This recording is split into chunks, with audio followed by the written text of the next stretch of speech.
สารเชื่อมสัญญาณจากหัวใจมรดกทางกันเมืองร้อยเรียงสำเนียงภาษาสืบสา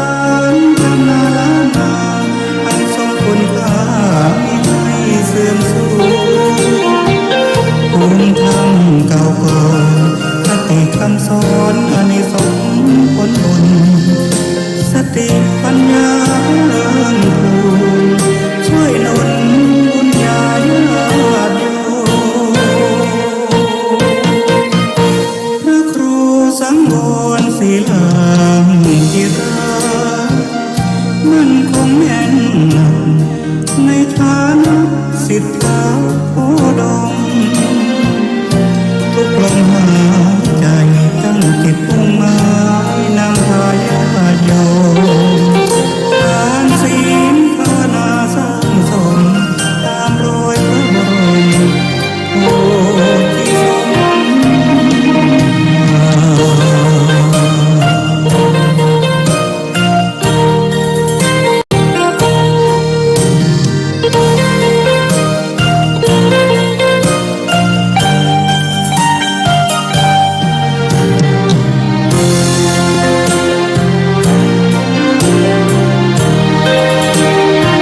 มรดกทำกันเมืองร้อยเรียงสำเนียงภาษาสืบสานตำนานล้านนาอันทรงคุณค่ามิให้เสื่อมสูญภูมิธรรม ขอกราบนอบน้อมแด่พระรัตนตรัยอันมีพระพุทธเจ้าพระธรรมเจ้าพระสังฆเจ้าขอถวายความเคารพแด่พระเถรานุเถระพระสังฆาธิการพระสงฆ์องค์เนนจุตนจุองค์ขอเจริญพรกับคณะสัทธาสาธุชนทุกท่านวันนี้กระผมอาตมาภาพพระครูสังวรศิราภิรักษ์เจ้าอาวาสวัดสายมูลตำบลแม่กาอำเภอสันปะตองจังหวัดเชียงใหม่ก็ได้มาพบปะกับคณะสัทธาสาธุชนทั้งหลายในวันนี้เป็นวันจันทร์ที่24เดือนกุมภาพันธ์พุทธศักราช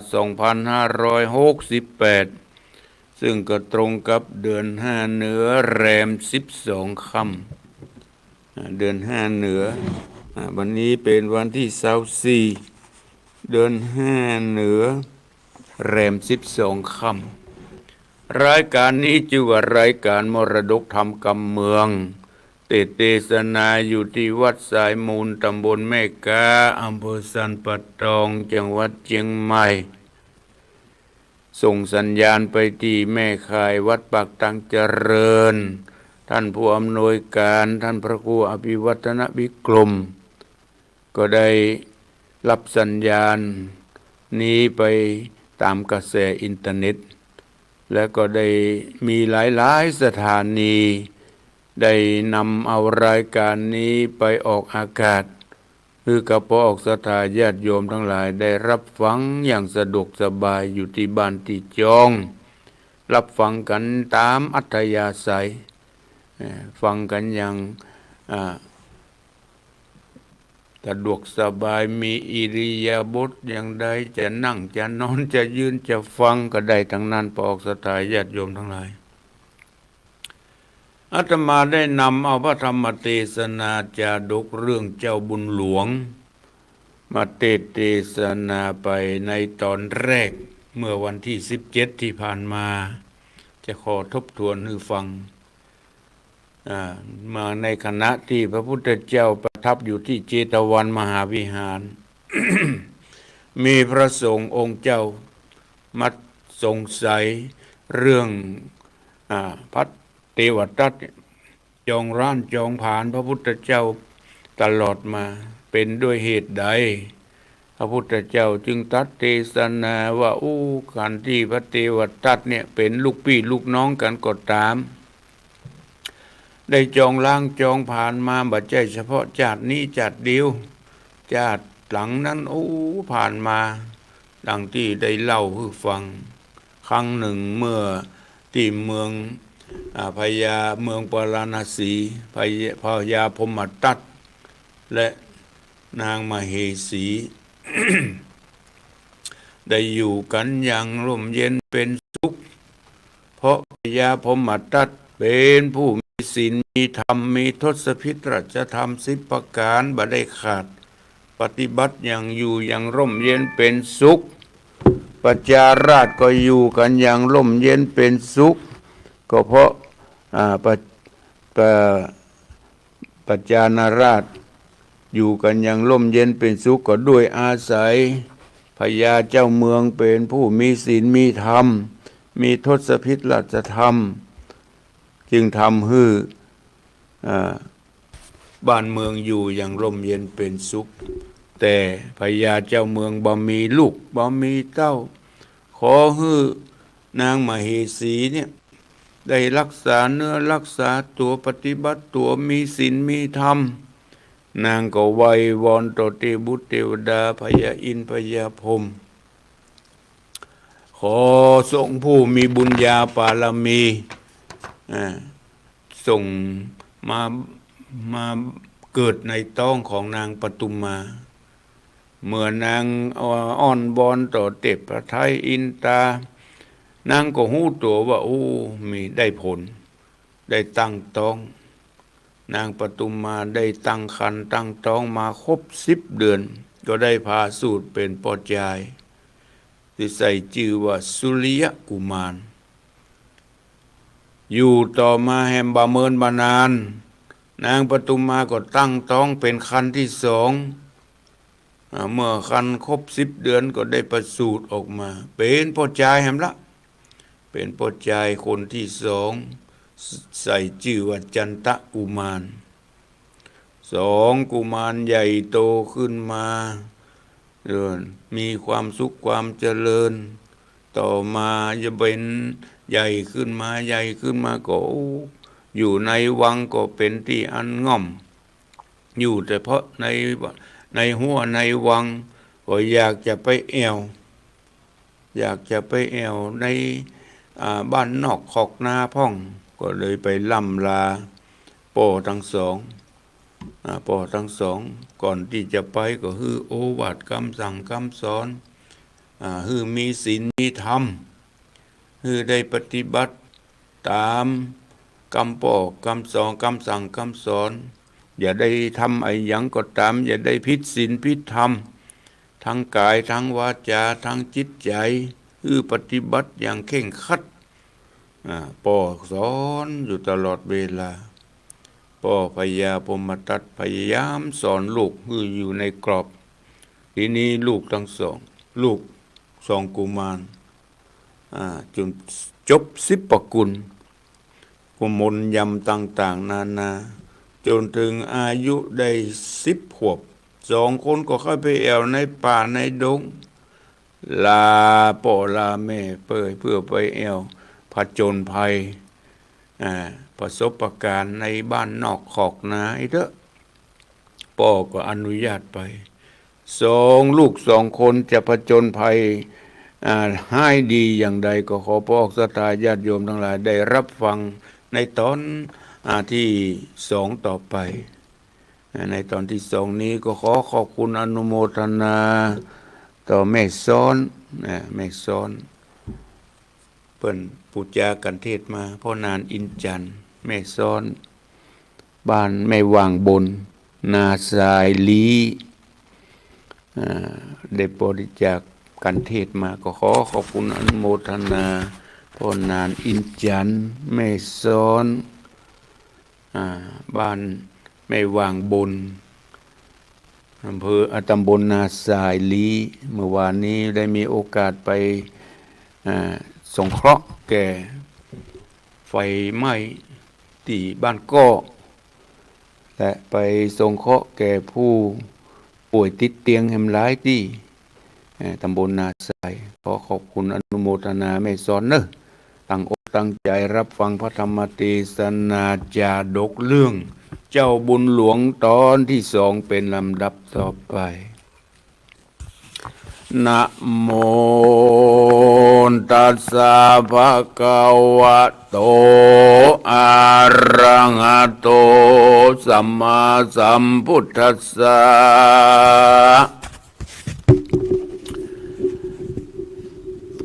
พรหมตัตโตราชาตัสสะวัจนังสุตตวาอโหสิติสันทโวดุราสปุริสะทั้งหลายตั้งยิ่งใจตึงหนุ่มตึงเท้าตี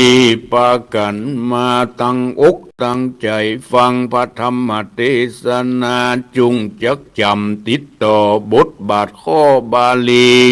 นิยายมีไปแจงพระจริงเส้งเทศนาวพรหมตัตโต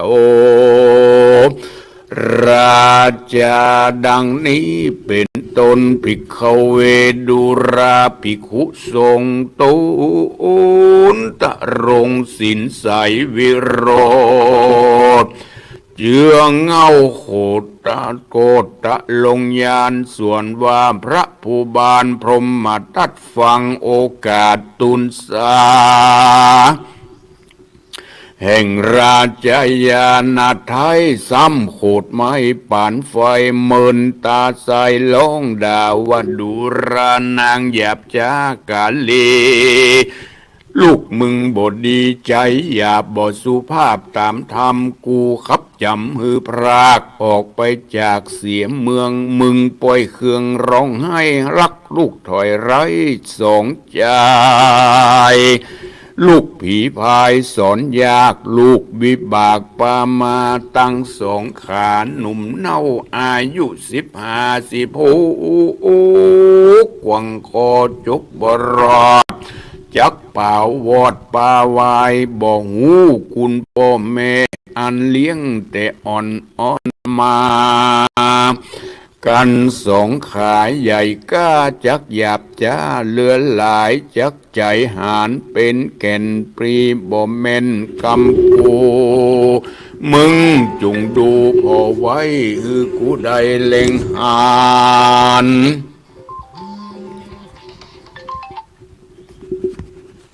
กูบอกฟันหลับซาคือความหน้าเป็นผีเต้าขับหนีเจียนจากที่แต่หากเป็นบุญกูเป็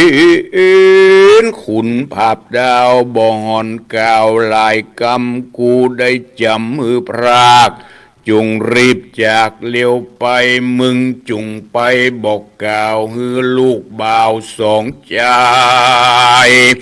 รีบผันผายกล้าพากออกไปจากหอขวางแม้นมึงนางใจห้อยรักลูกถอยสองขา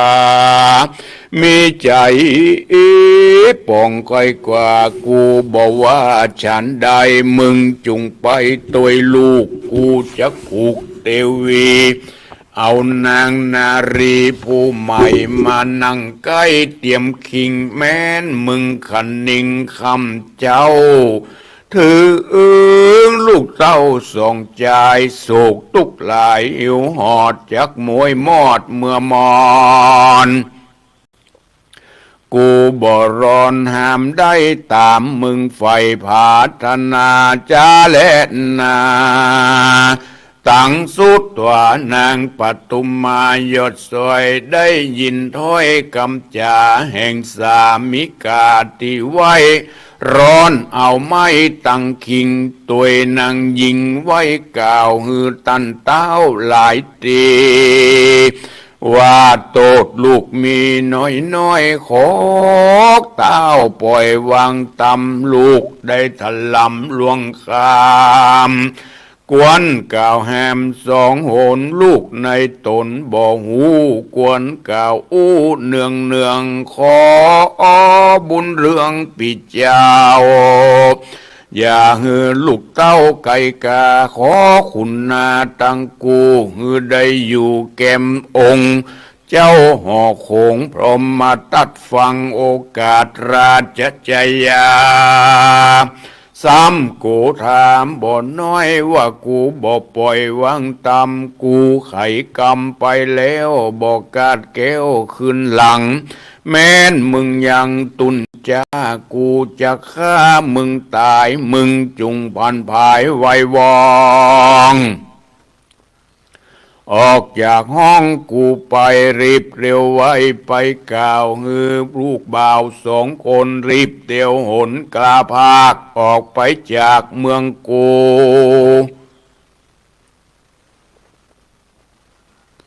นางบุญจูนอนเน่าฟังกำเจ้าผัวขวัญหัวใจตันตับกีบดังโดยหนีบเต่งตนใจวิวนปั่นกวางดังจ้างมาเมื่อมอนรีบโยก่อนน้อมไว้ซึ่งเต้าไทยสามีกาแล้วขึ้นมาบอกกล่าวแก่ลูกบ่าวตามมีก็มีหันเล่นนาอาทะการในกาลนั้นสองเจืองจันกุมารตุกมาปานทางตองให้รำร้องเววานบปาตาตินแม่กิ่งพัดแผ่เรรนตีอุกตนตะถาบน้ำตาอาบยัวปังปีนตุกขังบ่เอือดร้อนไม่เดือดเลือลายสององค์ใจอ่อนน้อยก็กาการก้อยใครจะสั่งอำลาแม่ไทยตั้งขาใจยิ่งใจกันยาลายหนุ่มเทาพงอยู่เฝ้าเป็นปริวารลำกำมากำหวานจัดใจเยะให้ก็เยะหนีไปก็ไม่หันเล่นนาตามมาทางพระกาเซนตูสัทธาอาหาสัทธาสัพปัญญูยอดซอยหันบัดถอยบาลีบทหลังมีไปแจ้งพระจิงเต้งเทศนาว่าเอโกโอตมามารัญญาภิกขเวดังนี้เป็นตนดูราภิกขุสงฆ์ทั้งหลายอันเป็นสายอริยเจ้าลูกศิษย์เก้าสัพปัญญูสอนบุญจูพี่น้องวิบากก้องตัวปันหือพระผู้บานนอไทยบังเกิดได้โกธามีอาจยาปงขาดหือก้อยกาดเสียมเมืองมีกำเคืองร้อนไม่ร้องร่ำให้ไข่จ๋าสั่งอำลาแม่เจ้าตั้งหนุ่มเท่านางในว่าข้าเดแม่สายใจเอ๋ยกิ่งคอยข้าลูกน้อยตั้งสองได้ผิดกองจารีตข้ามล่วงขีดกองธรรมพอป้อจริงจำมือพรากหนีเสียจากปุรีโตดลูกมีน้อยป้อบ่ปล่อยวางปานขอจอมขวัญแม่เจ้าเมตตาแผ่คุณนาฮือพุทธาลูกน้อยได้กัดก้อยไปดีโตดลูกมีแต่ก่อนขอแม่ผ่อนวางตำอย่าเป็นกรรมบาปร้ายตัวตอบสายสองใจกุลแม่ลายมากกว้างบ่อาจอ้างกันนันนาแม่อุตสาห์คำเจ้าเลี้ยงลูกเต้าเอาใจปีนวัดเป็นไอเมื่อยไข้แม่อยู่ใกล้รุมราถึงยามมาเมื่อค่ำแม่อาบน้ำคัดสียามรอยที่มารอดแม่นอนกอดสองใจถึงยามง่ายเมื่อเจ้าแม่ยืนเข้าปันนมยามขี่ขมรำร้องแม่ก้อยป้องกำดีคุณแม่มีหลายหลากย้อนวิบากมาปัน ลูกบอตันตอบสายจักได้ย้ายหนีไก่ยืนอะไรหลายแหล่ขอเจ้าแม่สายใจมีคุณนาภายโพดงดเว้นโตดจุอันอาน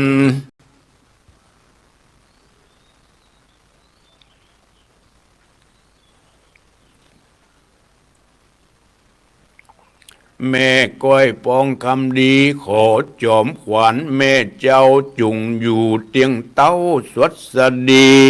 อย่าเครื่องขี่หมุนไม่อย่าเมื่อยไข้หนาวในจุมโรภัยพยาธิอย่ามาปาดสันดานจุงสำราญคำเจ้าอย่าด่วนเข้ามะละนาตั้งกันยามนหมู่กาอันอยู่โรงการจุงปากันอยู่เฝ้ารักแม่เจ้าเทวีอย่าได้หนีภาคหน้าแม่ข้าเววนข้าสองคนพี่น้องจักพรากห้องไก่ขอกันยาในจุโพอย่าจะขอแม่เจ้าสายตามีคุณนางงดเว้นโตดตั้งกันยามนหมู่กาอันอยู่โรงกันจุงปากันรักแม่เจ้าทีวีอย่าได้หนีแม่เววนจากพรากห้องไก่โหนขอกันยาจุปูจุงจักอยู่ที่คาจุมโรกาพยาธิเคาะอุบาทหลายอันอย่ามาปันถูกต้องในแห่งห้องสันดานสองกุมารนอนน้อยไข่ก่าวถอยนาขาปาตาตีนแม่น้ำตาเพยัวปังแม่ลูกหลังลูกน้อยอันเป็นลูกเต่าตุกสุกเศร้าเหลือหลายน้ำตาไฟอาบนาตั้งหมู่ฆ่าคนนายบ่มีไปอยู่ได้ร้องร่ำให้จุคนโกเล่าเกิดกองเกิดไขว้ห้องห่อคำสองบุญนำพี่น้องกันสองพี่น้องกันกล่าวถอยใครจะสั่งอำลาแม่เลวก็กากาดเก้วถอยโหนลงจากบนปราสาทก้อยย่างบาดเตียวไปยินอะไรหลายแหล่เหตุรักแม่มันดาเจ้าบุญนาสองนอเหลียวหลังพอลายตีแล้วก็หนีกระพากออกไปจากเวียงใจก็มีฮันเลนากันสองกุมารพี่น้องออกจากห้องปุรีนางทีวีผู้แม่ตุกนักแก่เลือนหลายยอมมือผายตั้งเก่าน้อมเจ้าเทวดาวาเทวสังขายโยดูราเทวดามวลหมู่อันอยู่พิมานทุกสถานแห่งห้องไข่เขตต้องเมืองบนขุนอินตาตนวิเศษรู้แจ้งเหตุเร็วไวเทวดาในป่าไม้พร้อมเสียงไข่กูหาตั้งเทวดาตูนอุ้งอาจอยู่ภาษาทหอคำจุงฝังกำขาน้องอันรำร้องวอนหาบัดนี้นะพญาเป็นเจ้าขับลูกเต้าเสียเมืองสองบุญเรืองน้อยหน้าได้ก้อยกาดหนีหายขอตั้นตั้งหลายตัวนาจุงเมตตาตัวตอบตัวพออย่าฮือบุญรอปีนอย่าฮือบุญรอมพี่น้องได้ถูกต้องพลอยภัยเคาะจังไล่หลายหลากจุงนีพระกาย ตั้งสองอยู่ที่ขายศใหญ่ภาพได้ควายปัทวีนางตีวีนอนเนานบน้อมไหวเจ้าเทวดาขอรักษาลูกน้อยริร่ำถอยหลายประการก็มีหันเล่นนานิคมิตวาส่วนสองกุมารพี่น้องออกจากห้องเวียงใจน้ำตาไหลอาบหน้ากุ้มหน้ากว่าต่างเตียวไปบ่เหลียวบ่ขาดพอภาษาเจียงคานสองกุมารพี่น้องบ่หูที่ตั้งได้ก้อยเดี๋ยวไปจะใจเตปะไทยไปบนลวดบันดลจี้จ้องฮือสองพี่น้องหลงมักกาตั้งไตเข้าป่าไม้ดงดามตกลืมลำหลังป่าบ่หูกว่าตั้งใดกันตาวันใส่คำแล้วสองนอกแก้วลงแฝงกอดกันไว้ตั้งคืนตัดสมาวิภาลติยากันรุ่งสายฟ้าปุ้งเรืองไรสงใส่ใจกำพร้าเอาซื่อหน้าเป็นหมายก้อยผันผายเตียวสอดบุบนรอดดงนาพูดไปลอดโกสัมยังไม่ยังเมืองโกสัมพีเป็นเมืองเดิมอ่อนกลางดงดอนป่าสาวจากดงเถื่อนทองปูดไปถึงห้องปุรีกันนามีโบสถ์ได้30 โยชน์เป็นทรา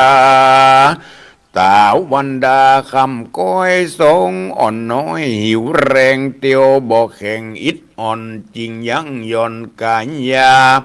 ปืนรุกขาลมกวางนกอยู่สร้างลวงลายคนแดงขนแดงลายหม่นเศร้าตั้งแต่งแขกเต้าและคามมีนานำหลายหมู่ร้องก้องอยู่นันเนืองเจ้าบุญเรืองผู้น้องสัตตาส่องไปมาพอสกุลนามวลหมู่อันจับอยู่เฟือยบังร้องเสียงดังระรวนปุ่นดิมวนวอนหูเล็งพอดูเสียงควายก็หันนกใหญ่ยุงคำร้องเป็นกำมัดอ่างจับอยู่ข้างเฟือยใหญ่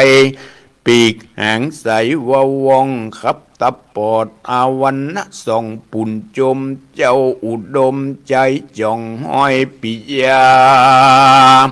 ใครได้สกุลนานกใหญ่เอามาไว้เล็งแยงเจ้าจอมแปงไว้วาดยกธนูหยาดยิงไปปืนเร็วไววาวองก็ไปถูกยกนกยุงคำเสียบปักคำตับปอดพดดันสอดหัวใจนกในภัยตัวอาจก็ตกหยาดลงดินนอนนรินน้องลารีบเล่นกว่าไปปานสองมือพันยกใหญ่ยกนารีบนำมาฟังเฝ้าหือปีดาวเล็งดูก็มีอันเล่นนาดิสวาสุริยะกุมารโลส่วนอันว่าเจ้ากุมารปีเก้าหันน้องเน่าเตรียมคิงวาดธนูยิงนกใหญ่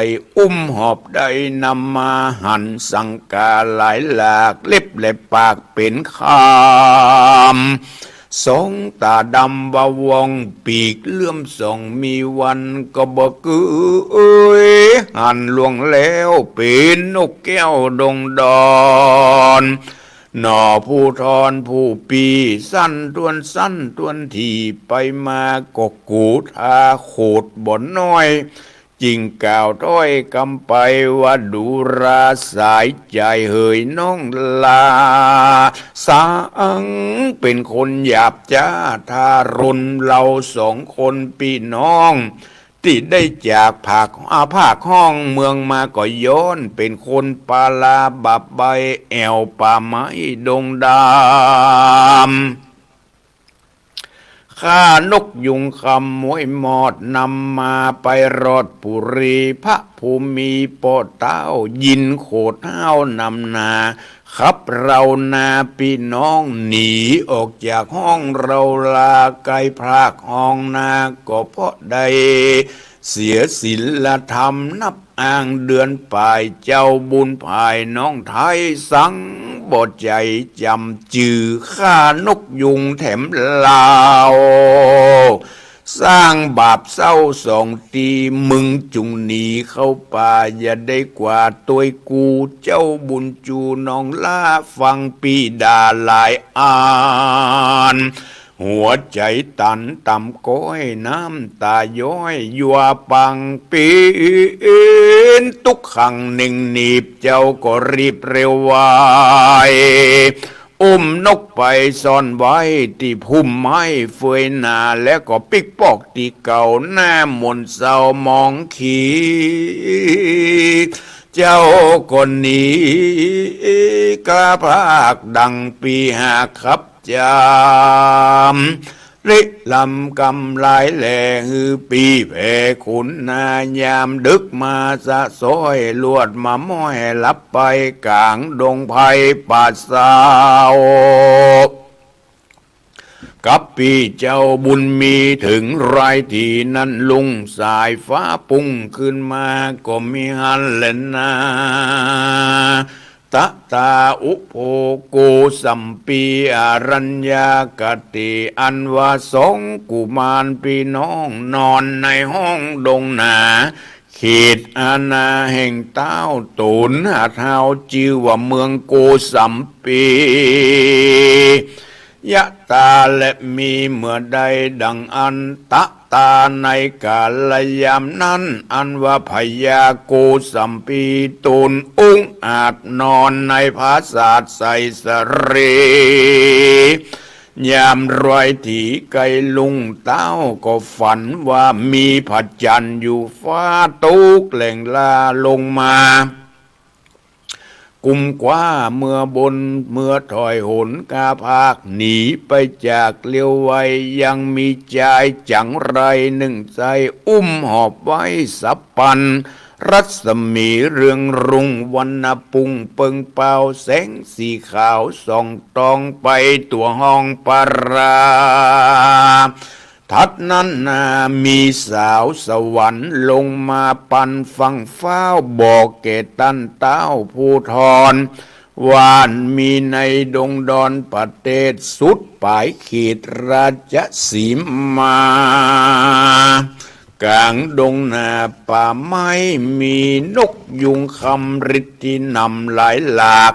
เล็บและปากเปิงแปงดังคำแดงหล่อเบาผิวบทเศร้ามีวันกันได้หันได้คากินปอดไส้หัวใจแม้นจามและไอปากเงินคำหากพดมากันสุกาสุกไม่ร้องร่ำให้เครื่องใจน้ำตาไหลออกแล้วกายเป็นแก้วเจียงจิน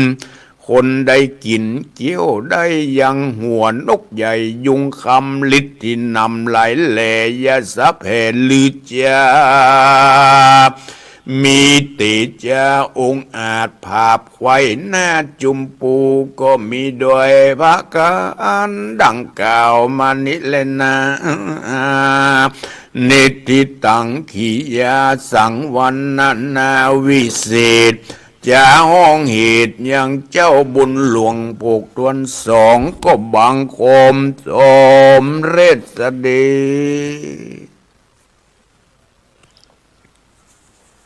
พระธรรมเทศนาจาดกเรื่องเจ้าบุญหลวงตอนที่สองก็จบลงเพียงแค่นี้พระศรัทธาญาติโยมทั้งหลายที่จบลงไปก็พอจะสรุปใจความโดยย่อๆได้ดังนี้หลังจากที่เจ้า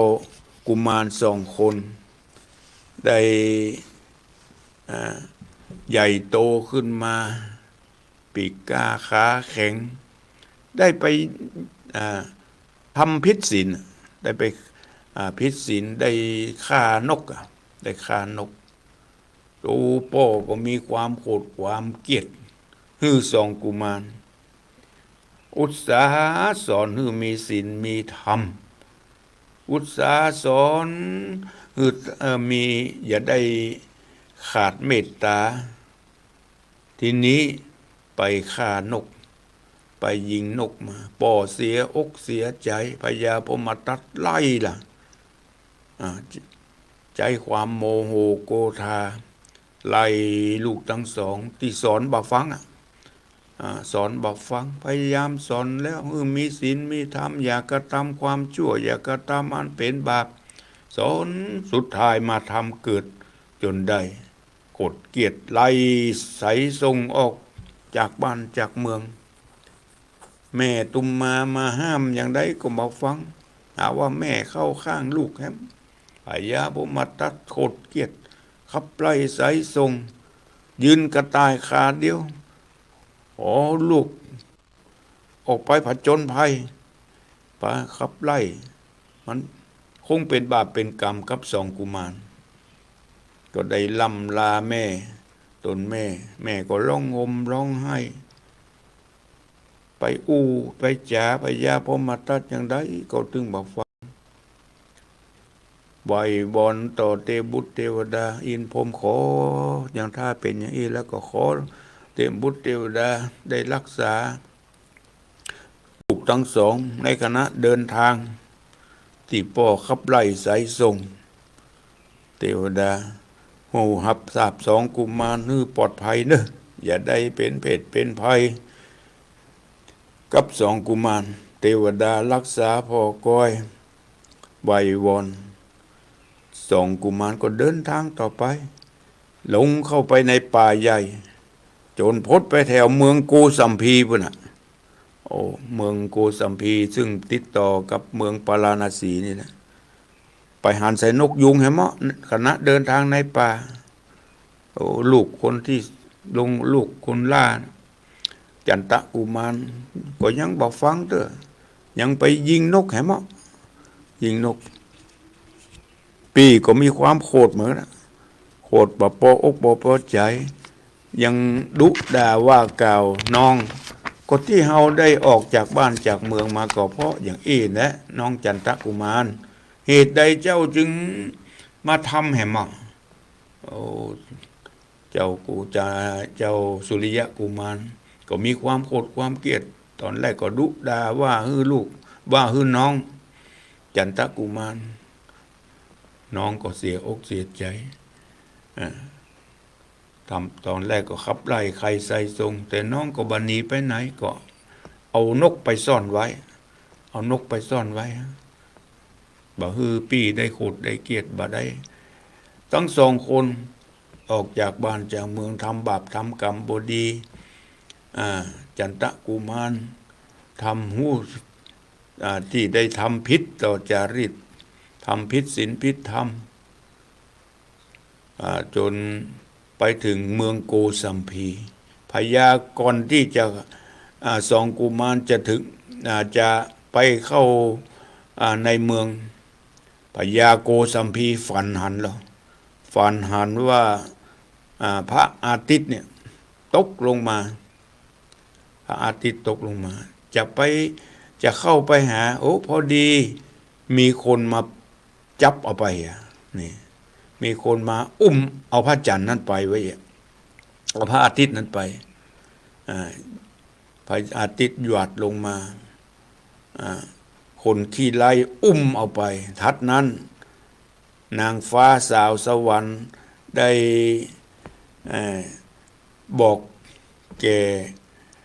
พญาพมทัตว่าฮื้อไปหานกยุงมานกยุงนั้นถ้าได้กินแล้วจะมีอำนาจบาดใหญ่จะมีบุญวาสนาจะเป็นคนที่มีอำนาจเตชะ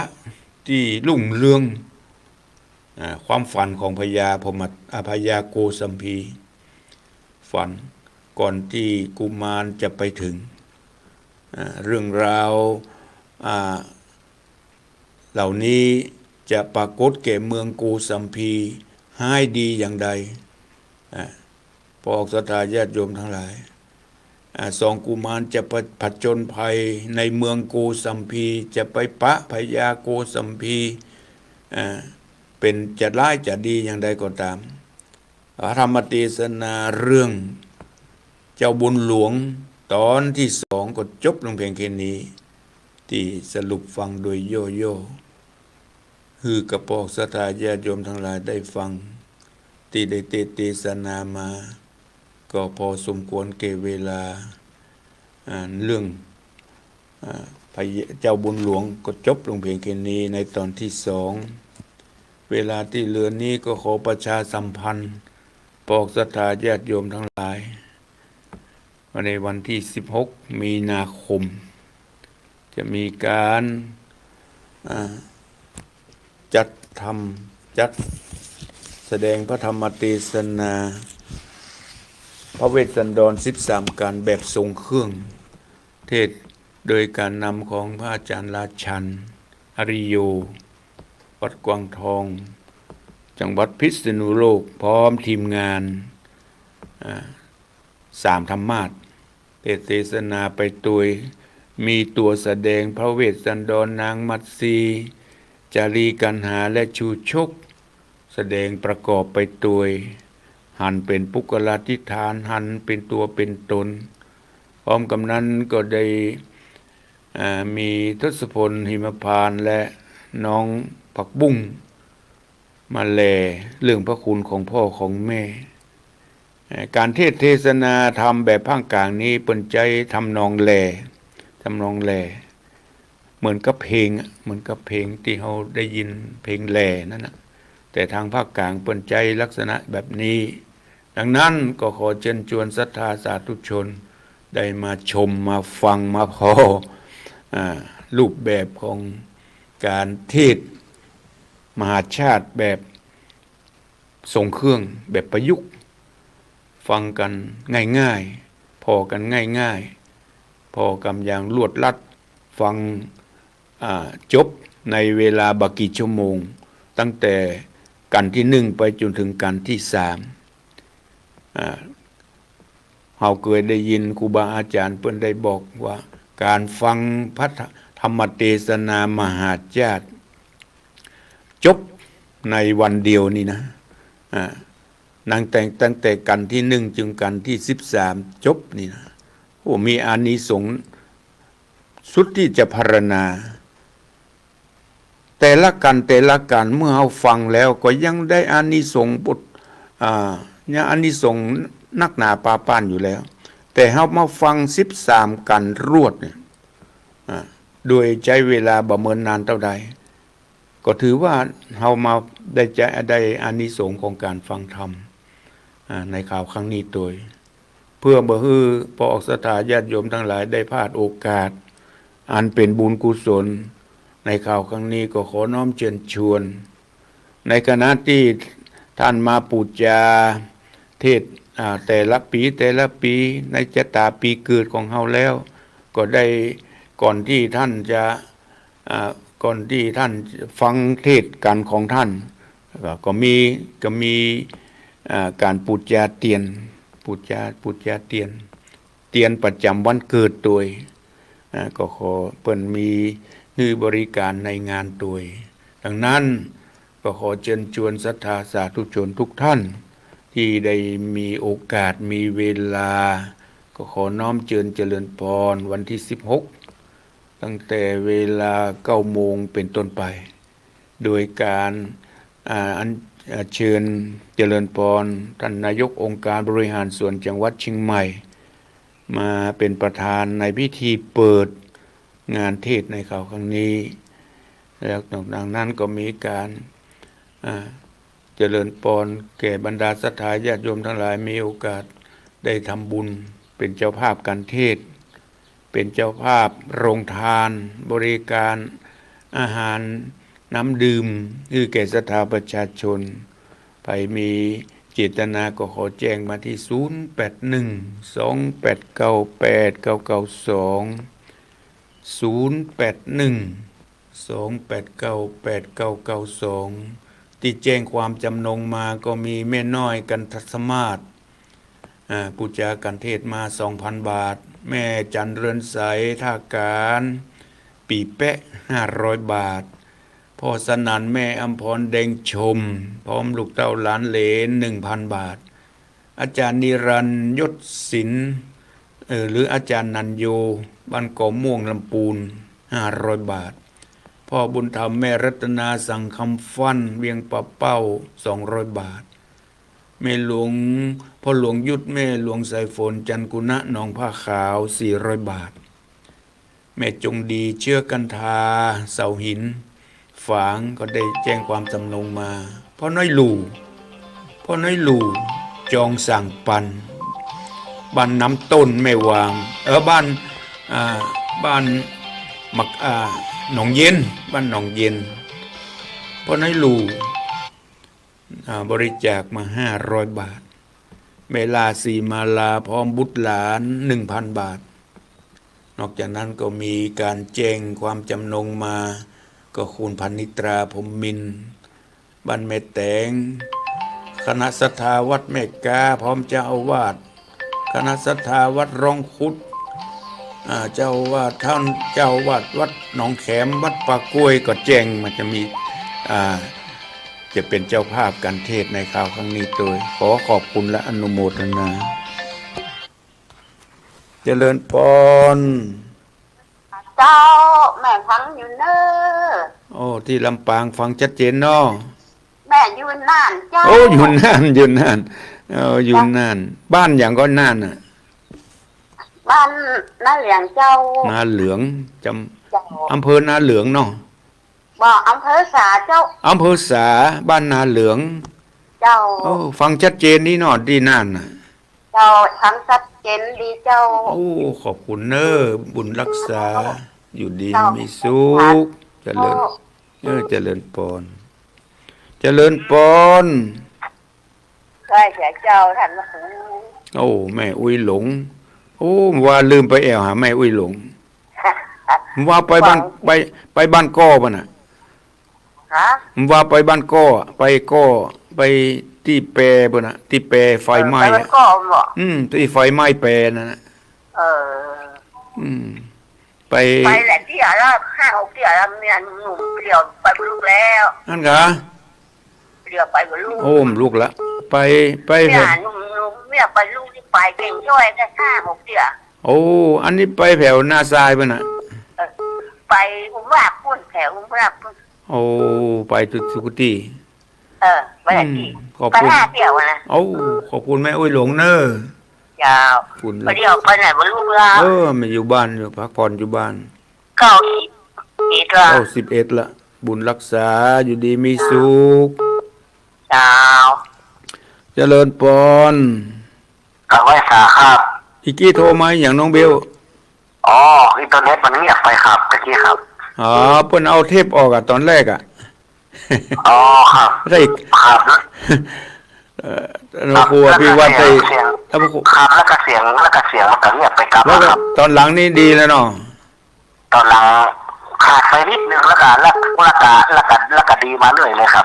ดีละตอนแรกเพิ่นตอนแรกอาจารย์บรรยงได้กดผิดไปเอาเทปเก่าออกผมว่ามันอยากเป็น61ไว้แย่ว่ะเป็นวันที่17ไปมันเป็นผมว่ามันอยากเป็น61เลยครับนั่นแหละเพิ่นเอาเทปออกครับไม่ได้กำลังใจพระอาจารย์สุขภาพแข็งแรงครับผมขอบคุณโชคดีครับตอนแรกๆนี่คงจะกดผิดเอาเทปวันที่17มาออกอาตมาก็นั่งรออยู่เลยดันออกไปคงจะเปลี่ยนตอนหลังเจริญปนไว้สาครับพ่อบุญธรรมสบายดีเนาะครับผมสบายดีครับตั้งเบียงปะเป้ามีคนฝากแบบคนหนึ่งครับภายก็มีคนฝากแบบคนหนึ่งแม่กิมทองยังดังแต่คุณพืดส่งดังนั่นเลยคุณตรงนี้เป็นอย่างเมนนั่นเทาวานิดเนี่ยแม่กิมทองครับนามสกุลเนี่ยมันจะส่งไลน์ส่งเตียที่โอนเงินมันอยู่ครับยังได้ไลน์จืดปนนะ ขอบคุณพ่อ ปี บุญ ม้าเนอะครับ ปีม้าเนาะ ครับ แม่กิมทองนี่ปีม้าเนาะ ครับ อ๋อจะตาปีเกิดปีม้าขอบคุณพ่อบุญธรรมเนอะ ครับผ บุ ม ญ ไม่จ้าครับ บุญ มีโอกาสก็จะได้ไปอยู่ โอ้ เนอะ จะพยายามหาโอกาสหน่อยเนอะบุญ ครับ รัก ครับ ษาอยู่ดีมีสุข ครับผม เจริญพรโอ้บุญธรรมสังคำฟั่นบ้านปงหนอง เวียงป่าเป้าจังหวัดเชียงรายก็ได้แจ้งผลการรับฟัง ก็ขอขอบคุณอนุโมทนาต่อทุกท่านที่ได้ตั้งอกตั้งใจฟังพระธรรมเทศนา มีโอกาสก็ขอน้อมเจริญพรครั้งหนึ่งครั้งเดียวที่ได้มีโอกาสจัดพร้อมด้วยองค์การบริหารส่วนตำบลพร้อมด้วยศรัทธาประชาชนคณะสงฆ์ได้ร่วมจัดทำเพื่อสงเคราะห์แก่ผู้ยากไร้แก่ผู้ป่วยติดเตียงแก่ผู้ด้อยโอกาสแถมส่วนหนึ่งเพื่อสร้างถาวรวัตถุ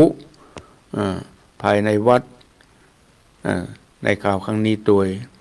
ก็ขอขอบคุณอนุโมทนาต่อทุกท่านที่จะได้มาร่วมในงานครั้งนี้ตัวหาโอกาสมาร่วมกันเนอะหรือใครอยากจะร่วมเป็นเจ้าภาพโรงทานอยากจะรับเป็นเจ้าภาพการเทศท่านเกิดปีไหนเกิดปีใดอยากจะร่วมเป็นเจ้าภาพการเทศทศพรธนขันธ์หรือว่าทำชะตาปีเกิดของท่านที่เกิดก็มาแจ้งความจำนงหรือแจ้งล่วงหน้าเพื่อจะได้จดเอาลายหมายเอาชื่อท่านเกิดปีชวดปีหนูก็ทำตัสปอนปีฉลูปีงัวก็ทำหิมปานเกิดปีขานก็ทำธานขันธ์เปิดปีเถาะกระต่ายทำวันณเปาเวทปีมะโรงงูใหญ่ทำชูชกกันที่6ปีมะเสงงูเล็กทำจุลปนปีมะแมม้าทำมหาปนปีมะเมียทำกุมารบันปีวอกลิงทำมัดซีปีละกาไก่ทำสักกบันปีโจหมาทำมหาราชปีกุนหมูปีจ้างและรวมปีเกิดทำนครกันแล้วก็ขอเชิญชวนได้ทำชะตาปีเกิดของท่านเพื่อจะอยู่ร่มเย็นเป็นสุขต่อไปในอนาคตไปหน้าเจริญปน พระเจ้าท่านพระครู โอ้ไม่หลวงสายฝนฟังชัดเจนดีเนาะ เจ้าชัดเจนเจ้า เฟซก็รับลื่นดีเนาะ เจ้าว่าแต่มันอยู่ไป2 กรัมจ้ะ สุดๆแล้วกั แต่ น บะเมินนะ อากา บะเมินจ้ะกับตัดเดียว ชัดเจนดีเนาะ เจ้าชัดเจนเจ้า หลวงสายฝนสบายดีเนาะ สบายดีจ้าท่านพระครูเลยสบาย อ๋อ ดีนะ ก็ เจ้า พอไปได้พอสบายดี เจ้าคนโตรากก่อบ้านน่ะ โอ้ แต่ว่าน่ะ โหโคตรนกนักเหมือนกันเนอะวันวานะ เจ้าแต่ว่ากระตกนะ 2 เที่ยวกันนะ เจ้า โอ้ใกล้แจ้งทำนักอ่ะทำยาว แต่ว่ากระตกเนาะ โอ้ว่าก็ตกหน่อยว่าปิกเขาวัดมาหันน้ำค้อนปิตี้อยู่ อ่ ว่าไปลี แต่ว่าไปหลวงวัดโบสถ์นั่นไงฝนตก โอ้บทน้ำทิพย์กะ เจ้า โอ้บุญรักษาเนอะ เจ้าสมัครแสนท่านพระครูเด้อสาธุเจ้า เจริญปนบุญรักษาอยู่ดีมีสุขเจริญปน เจ้านักการเจ้าพระอาจารย์เจ้า โอ้อันนี้โทรมาจากไหน ลำปางเจ้าแม่ โท บั ร ว มาจากลำปางแม่บัว เจ้า ที่ลำปางฟังชัดเจนดีเนาะ ชัดเจนเจ้า โอ้ฟังกันตลอด มือฝนเนื้อฝนจะตกเนื้อ โอ้จุ่มเย็น เจ้า ถ้ามันตกตอนเจ้าก็ดิ้งตกตอนเจ้าเนี่ยมันบ่มีลมบ่มีถ้าตก ขึ้นกับตก เมื่อค่ำเมื่อแรงนี่มันจังมีลมนะ ตกมาเจ้าเนี่ยแขวนขอบคุณแม่บัวเนอร์ เจ้า บุญรักษา ที่เราจะบัตรตันไปใส่บาตรมา โอ้ดีแล้วได้ทำบุญแล้วได้ทำบุญใส่บาตรบุญรักษา เจริญปน ครับพระครูอู้เสียงใกล้ๆไมค์ครับหน่อยครับเสียงมันเบาไปครับ นั่นเหรอ เสียงมันเบาไปพอดีผมต่อเข้าเครื่องเสียงแล้วเสียงมันเบาไปเนี่ย อ๋อตั้งปนตั้งอื่นเปิ้นได้ฟังชัดเจนนี่เนี่ย ชัดเจนนะครับ แต่ว่าเสียงมันเบาไปไหน อ้าวขอบคุณเนอร์ ต้องขับไว้ บุญ สา รักษาอยู่ดีมีสุขน้องเบลโทรมาจากลำปางอาตมาได้อู้ได้จ่าได้เทศนาได้ใช้เวลามาพอสมควรแล้วเนอะปัดนี้6:58 นาที ก็เวลาจะหมดก็ท้ายรายการนี้ก็ขอขอบคุณอนุโมทนาศรัทธาสาธุชนทุกท่านที่เปิดเครื่องรับฟัง พร้อมโดยสถานีวิทยุทุกที่ทุกแห่งขอเป็นบุญเป็นกุศลได้ปกป้องคุ้มครองรักษาเพื่อได้อยู่ร่มเย็นเป็นสุขในพระบวรพุทธศาสนา ก็ขอทุกท่านจงมีอายุวันนะสุขภละเหมือนกันจุกผู้จุกโอนอายุวันโนสุขัง